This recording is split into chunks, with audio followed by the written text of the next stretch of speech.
আসলে আমরা বুঝতেই পারি না আমরা ঠিক কোথায় হেরে যাই, কার কাছে হেরে যাই। তবে হ্যাঁ, একটা সময়ের পর ঠিকই বুঝতে পারি যে আসলে আমরা কোথায় হেরে যাই, কার কাছে হেরে যাই। আমরা চাওয়া পাওয়ার কাছে হেরে যাই। যার জীবনে চাওয়ার পরিমাণটা যত বেশি, অপরদিকে তার সুখের পরিমাণটা ততটাই কম। তবে হ্যাঁ, আমি মনে করি জীবনে কিছুটা চাওয়া পাওয়ার দরকার আছে, তা না হলে আমরা ভালোভাবে বাঁচতেই পারবো না। সবগুলো কথাই আমার নিজস্ব অভিজ্ঞতা থেকে বললাম। তো যাই হোক বন্ধুরা, অনেক কথা হবে। তার আগে বলো তোমরা সবাই কেমন আছো? আশা করছি রাধা মাধবের কৃপায় সবাই ভালো আছো। আজ হচ্ছে রবিবার। গত শুক্রবারে ব্লগ শ্যুট করেছিলাম, তারপর মাঝখানে শনিবার দিন কোনো ব্লগ কোনো কিছুই শ্যুট করিনি। আর আজকে হচ্ছে রবিবার, আর রবিবারের ব্লগটাই তোমাদের সাথে শেয়ার করছি। ভাবি একরকম করব, হয়ে যায় আরেক রকম। ওই যে আগের দিন আমরা ভেবে রাখি যে এইরকমভাবে কাজ করব, কিন্তু পরের দিন আর সেরকমভাবে কোনোভাবেই কিন্তু সম্ভব নয়। তো এই যে গতকালকে আমি ভেবে রেখেছিলাম আজকে আগরতলা যাব ডক্টর দেখাতে, কিন্তু পরক্ষণেই আবার আমার এই ডিসিশনটা পাল্টে নিতে হয়েছিল। তো কেন পাল্টে নিতে হয়েছিল সেটা তো তোমাদের সাথে অবশ্যই শেয়ার করব। তার আগে এদিকে দেখো, সকাল সকাল চা খেয়ে সকালে রান্নাবান্নাটা শেষ করে নিলাম। তো সকালে রান্নাবান্না কি করলাম বলো তো আজকে? এই যে গতকালকে রাতে মাংস এনেছিল, তো সেটা একটু গরম করে নিয়েছিলাম, সেই সাথে ডালও রাতের বেলায় করেছিলাম, ডালটাকেও গরম করে নিয়েছি। আর এইদিকে উচ্ছে ভাজা করেছি। আর এইটুকুই ব্যাস, রান্নাবান্না ভাতটাও করে নিয়েছি। এখন ব্যাস সারাদিন আর কাজ করতে হবে না। তো আসলেই কি এই কথাটা ঠিক যে আমাদের রান্নাবান্না শেষ হয়ে গেলে আমাদের আর কোনো রকম কাজই থাকে না? তো সেটা কিন্তু একদমই ভুল। কারণ আমরা গৃহিণীরা আমাদের সারা দিন কাজ করলেও কাজ আর শেষই হতে চায় না। গত পরশুদিন যে আমগুলো কেটে দিয়েছিলাম সেগুলোকে রোদে মেলে দিলাম, আর মগদানাগুলোকেও রোদে মেলে দিয়েছি। তো মগদানাগুলোকে কেন রোদে দিয়েছি সেটা তোমাদের সাথে শেয়ার করা হয়নি, সেটা আমি অন্য কোনো একটা ব্লগে শেয়ার করব। এদিকে চায়ের বাসন নিয়ে বেরিয়ে পড়লাম, আর তার আগে বেডশিটটাকে একটু ভিজিয়ে নিয়েছিলাম। ওই যে গত ব্লগে তোমাদের সাথে শেয়ার করেছিলাম যে বেডশিটটা একটু ময়লা হয়েছে, সেটাকে ধুয়ে দিতে হবে। তাই জন্য বেডটাকেই প্রথমে ভিজিয়ে নিয়েছি, আর সেই সাথে তোশকটাকেও কিন্তু রোদে মেলে দিয়েছি। তবে আমি রোদে মেলে দিইনি, হাজবেন্ড কিন্তু যখন বেরিয়ে গেছে তখন যাওয়ার আগে তোশকটাকে একটু রোদে মেলে দিয়ে গেছে। আর আজকে ভাবছি বেডশিটটা আমি ধুয়ে দেব নাকি ধোবো না, তো সেটাই ভাবছিলাম। যেহেতু কোমর ব্যথার প্রবলেম সেটা তো তোমরা জানোই অনেকে, তো তাই জন্য ভাবছিলাম ধুবো কি না। তো দেখি কি করা যায়, যদি পারি ধুয়ে মেলে দেবো। কথা বলতে বলতে দেখো ভুলেই গেছিলাম যে বলেছিলাম তোমাদের সাথে শেয়ার করব কেন আমি আজকে ডক্টর দেখাতে গেলাম না। তো আজকে হচ্ছে এডিসি নির্বাচন ইলেকশন, তাই জন্য ভাবলাম আজকে আর যাই না। কারণ এক জায়গা থেকে আরেক জায়গায় যাব, যদি কোনো অসুবিধায় পড়ে যাই তাহলে অনেকটাই সমস্যা হয়ে যাবে, তাই জন্যই আজকে আর বেরোনো হয়নি। আর এদিকে আজকে রবিবার ড্রয়িং ক্লাস থাকে প্রত্যেক সপ্তাহে আমাদের বাড়িতে, কিন্তু আজকে আর মাস্টারমশাইও আসেনি। কেন কি, মাস্টারমশাই যেহেতু অনেকটা দূর থেকে আসে, তাই জন্য আজকে আর ড্রয়িং মাস্টারও আসেনি। সেই জন্যই আজকে রবিবার দিন আমার বারান্দাটা পুরো ফাঁকা হয়ে আছে। এদিকে বেডশিটটা ধুয়ে মেলে দিয়েছি, তারপর আবার দুই বিছানার বালিশের উষার ছিল কয়েকটা, সেগুলোকেও বিছিয়ে নিয়েছি। এই বছর গাছের আমগুলো কেন জানি না এতটা বেশি ঝরে ঝরে পড়ে যাচ্ছে, বুঝতেই পারছি না। তো এই যে দুটো দিন হলো হোলি দিয়েছি, আর আজকেও ভাবছি কিছুটা হোলি দিয়ে দেবো, কারণ অনেকগুলো আম আমি জমিয়ে রেখেছি। তো গত বছর আমি কিন্তু আম সত্ত্বেও দিয়েছিলাম, কাঁচা আম দিয়ে বেশ ভালোই হয়েছিল। তো এবারও ভাবছিলাম দেব, কিন্তু এই যে রোদের যেহেতু টাল বাহানা থাকে, একটু বৃষ্টি বৃষ্টি ভাব হয়ে থাকে, তাই জন্য আর সাহস করে আম সত্যটা করলাম না। বসে বসে সবজিপাতি বলো যাই কিছু বলো না কেন, কাটাকুটি করাটা আমি ভীষণ পছন্দ করি, সেটা আমি সবসময় পছন্দ করি। কিন্তু এই যে ভগবানের অশেষ কৃপাই বলতে পারো, এখন আর সে পছন্দের কাজটা বেশিক্ষণ বসে করতে পারি না, যেহেতু কোমরে প্রচণ্ড ব্যথা, সেটা তো তোমরা জানোই অনেকে। তো সেই জন্য বসে আর বেশিক্ষণ কাজ করতে পারি না। তবে হ্যাঁ, কাটাকুটি করতে আমি ভীষণ রকমভাবে ভালোবাসি। আর এই যে আজকে সকালে যে আমগুলো পড়েছে সেগুলোকে এই যে কেটে হোলি দিয়ে দিলাম। তো বেশিক্ষণ বসিনি, কারণ বেশিক্ষণ বসলে আবার ব্যথাটা শুরু হয়ে যাবে। যতই কষ্টের কাজ হোক না কেন, সেগুলোকে যদি আমরা ভালোবেসে করি তাহলে সেই কাজগুলো না করতে একটুও কষ্ট হয় না। তবে হ্যাঁ, ভালোবাসার পাশাপাশি যত্নটাও কিন্তু বিশেষভাবে প্রয়োজন, আর সেটা আমরা অনেকেই বুঝতে পারি না।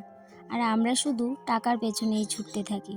কম টাকা পয়সাতেও যে সুখী থাকা যায়, আসলেই কিন্তু এটা আমরা অনেকেই বুঝতে পারি না। আমরা শুধু মরিয়া হয়ে টাকার পেছনেই ছুটতে থাকি। এবার বলি আমার নিজের ব্যাপারটা। টাকা পয়সার টানাপোড়েন সবসময়ই লেগে থাকে, তারপরেও সেই দিকটাকে বিশেষ পাত্তা না দেওয়া আমি। তবে হ্যাঁ, টাকা পয়সা না থাকলেও হাতে গোনা দামি দামি জিনিস আছে কিছু, সেগুলো দিয়েই সংসারটাকে পরিপূর্ণ রূপ দিতে পেরেছি। তবে সেই দামি জিনিসগুলো কি, সেটা তো তোমাদের সাথে অবশ্যই শেয়ার করব। সেগুলো হচ্ছে আমার ভালোবাসা আর যত্ন। এই যে কটা দামি জিনিস আছে, সেগুলো দিয়েই আমি আমার এই ছোট্ট সংসারটাকে সুন্দর করে সাজিয়ে গুছিয়ে পরিপূর্ণ করে রাখি। সেটাই আমার সংসারের অলংকার বলতে পারো। আর আমি সংসারটাকে ভীষণ ভালোবাসি, আর সংসারের কাজ করতে আমার ভীষণ ভালো লাগে। আর তাই জন্যই বলতে পারো, সংসারের যতই কষ্টের কাজ হোক না কেন, সেগুলোকে আমি ভালোবেসে আর যত্ন দিয়েই কিন্তু করার চেষ্টা করি। কথা বলতে বলতে বালিশের উষারগুলোকে ধুয়ে স্নান করে চলে আসলাম ঠাকুর ঘরে। আজকে ঠাকুর ঘরে অনেকগুলো কাজ করেছি, যেহেতু সংক্রান্তি, ঠাকুর ঘরে অনেক কাজ ছিল, সেগুলোকে সারলাম। তারপরে ঠাকুর ঘরে এই যে ছেলে কটা দিন ধরে পুজো দিয়েছিল, এত মোমবাতির ফুটা ফেলে সারা ঘরে কি অবস্থা করে রেখে দিয়েছিল, তো সেগুলোকে ব্লেড দিয়ে পরিষ্কার করে নিয়েছিলাম। আর আমি যখনই ছেলেকে পুজো দেওয়ার জন্য ঠাকুর ঘরে পাঠাই, মানে এতটা খারাপ অবস্থা করে রাখে, তো আমি যেদিনই ঢুকি ঠাকুর ঘরে, মানে অনেক অনেক কাজ করতে হয় আমাকে। তো আজকেও অনেকটা সময় আমাকে ঠাকুর ঘরে দিতে হয়েছিল। যাই হোক, তারপর ঠাকুর করতে বেরিয়ে দুপুরের খাওয়া দাওয়া সমস্ত কিছুই শেষ করলাম। তারপরে বিকেলের যা কাজকর্ম ছিল সেগুলো করা হলো। আর এদিকে দুপুরবেলা হাজবেন্ড যখন বাড়ি আসলো, তখন তোশকটা পাতিয়ে ওই রুমের বিছানাটা আবার সুন্দর করে কিন্তু গুছিয়ে দিয়েছিল, যেটা আজকে আমাকে আর করতে হয়। সব কিছুর মাঝেও এক ফাঁকে তোমাদের সাথে আমার গাছের আমগুলোকে একটু শেয়ার করে নিয়েছিলাম, কারণ আমগুলোকে দেখতে এতটা ভালো লাগে, ভাবলাম তোমাদের সাথেও একটু শেয়ার করে নিই।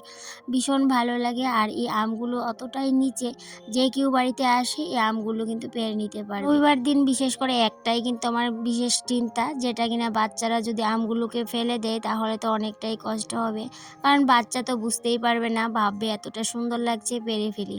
তো গত রবিবারে যেহেতু বাড়ি ছিলাম, অতটাও চিন্তা ছিল না, আর ড্রয়িং ক্লাসও ছিল না, তো সেই জন্য একটু নিশ্চিন্তেই বলতে পারো কাজগুলো করছিলাম আজকে।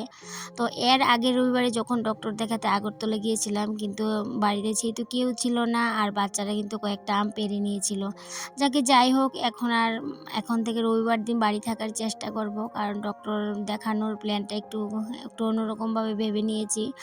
আর এইদিকে দেখো, সন্ধ্যের পর রান্নাঘরে কিছু টুকিটাকি কাজ আছে, সেগুলো সারছিলাম। এখনও অবশ্য সন্ধ্যা হয়নি, সন্ধে হয়ে হয়ে ভাব এমনটা হয়ে আছে।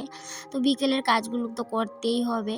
আর এদিকে বাইরে যে বাসন ছিল সেগুলোকে একটু মানে গুছিয়ে রাখছি। আর রান্নাঘরে তো প্রত্যেকদিন বিকালে একটু কাজকর্ম থাকে, সেগুলোও করতে হয়। কটা দিন ধরে যে আমার সাথে কি হচ্ছে বুঝতেই পারছি না, বিকেলবেলায় এতটা পরিমাণ কাশিটা বেড়ে যাচ্ছে, প্রত্যেক দিনই কিন্তু আমাকে গরম জল খেতে হচ্ছে, নুন জল। তো এদিকে বিকেলবেলায় এই যে ঘরের কাজগুলো শেষ করে বাইরেরও কাজগুলো শেষ করলাম, তারপরে এদিকে একটু গরম জল করে নিয়েছি। তারপর সন্ধ্যের পর নিজের জন্য একটু চা বসিয়ে দিলাম, কারণ সন্ধ্যেবেলায় চাটা না খেতে পারলে একদমই ভালো লাগে না। অনেক দিনের অভ্যেসের কারণে সেই অভ্যেসটা কিন্তু একদমই ছাড়তে পারছি না। এই যে দুধ চা খাওয়ার ব্যাপারটার কথা বলছিলাম, যে সকালবেলা লিকার চা খেয়েছি, এখন তো আর একদমই ইচ্ছে করছে না লিকার চা খেতে, তাই জন্যই বলতে পারো স্পেশাল করে নিজের জন্য একটু দুধ চা করে নিয়েছিলাম। তবে আমি আজকে গুঁড়ো দুধ দিয়ে লিকার চা মানে দুধ চাটা করলাম না, আজকে এই যে ঘরে যেহেতু গরুর দুধ আছে সেটা দিয়েই চাটা করলাম। তো আস্তে আস্তে চেষ্টা করছি ছেড়ে দেওয়ার, জানি না ছাড়তে পারবো কি না, তবে হ্যাঁ চেষ্টা করার কিন্তু আমি অনেকটাই চেষ্টা করছিলাম। যাই হোক, আজকে আবার রাতের বেলা ফ্রিজটাকে পরিষ্কার করে রেখে দেবো, কেন কি কালকে যেহেতু আরবিশু, সংক্রান্তির আগের দিনটাকে আমরা আরবিশু বলি, এই যে চৈত্র মাসের সংক্রান্তির আগের দিনটাকে। তো সেই জন্য আমি পরের দিন এতগুলো কাজ একলোকে যেহেতু করতে পারবো না, তাই জন্য ভাবলাম রাতের বেলায় ফ্রিজটাকে পরিষ্কার করে রেখে দেবো। তো তার আগে চাটা খেয়ে এই যে আলু এনেছিল সেটাকে গুছিয়ে রাখবো, কারণ এই যে কটা দিন ধরে ইঁদুরে একদমই কিন্তু উপদ্রব করছে না, তাই জন্যই বলতে পারো অনেকটা সাহস নিয়ে আলুগুলোকে এখানে রাখছি। তো দেখি 1-2 দিন গুনে গুনে রাখবো আলুগুলোকে, যদি দেখি 1-2টা কম তাহলে বুঝতে পারবো যে তারা আছে ঘরে। তো যাই হোক, এখন কিন্তু আমি ফ্রিজটা পরিষ্কার করে নেব। তো সেটা আর তোমাদের সাথে শেয়ার করব না, কারণ আমি ফ্রিজটা পরিষ্কার করে রেখে দিলে কালকের কাজটা অনেকটাই এগিয়ে থাকবে। তো এইভাবেই কিন্তু আমাদের অনেকটা বুদ্ধি করে চলতে হয়, না হলে এই যে কম সময়ের মধ্যে সংসারে এতগুলো কাজ করে ওঠা একদমই সম্ভব না। আর যেহেতু কোমর ব্যথার ভীষণ প্রবলেম, তাই জন্য তো এতগুলো কাজ করা একদমই সম্ভব না। তাহলে বন্ধুরা, আজকে এখান থেকেই তোমাদের কাছ থেকে বিদায় নিয়ে নিচ্ছি। তো আবারও দেখা হবে তোমাদের সাথে পরবর্তী কোনো একটা ব্লগে। ততক্ষণে তোমরা ভালো থেকো, সুস্থ থেকো, আর এইভাবেই আমার পাশে থেকো। তাহলে বন্ধুরা, আজকে আসি, টাটা।